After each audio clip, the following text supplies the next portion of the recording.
السلام علیکم، میں مسعود حسن بٹ، آپ دیکھ رہے ہیں بی کے نیوز یوٹیوب پر۔ ہمارے چینل کو سبسکرائب کریں، بی کے نیوز پلس ایچ ڈی۔ اب چلتے ہیں بریکنگ نیوز کی۔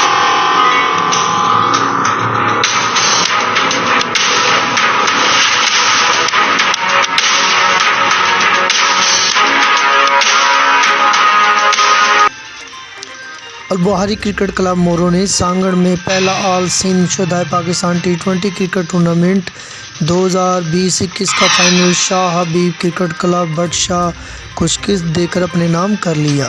پہلے کھیلتے ہوئے بٹ شاہ کی ٹیم 20 اوورز میں 186 رنز بنائے۔ جواب میں البہاری کرکٹ کلب مورو نے مطلوبہ ہدف 18 اوور میں حاصل کر لیا۔ روشن علی کھوسا نے 72 رنز اور سلمان المانی نے 53 رنز اور راشد بھٹو نے 32 رنز بنائے۔ مین آف دی میچ روشن کھوسا کے نام رہا اور ٹورنامنٹ کا بہترین پلیئر عمران اندا کے نام رہا۔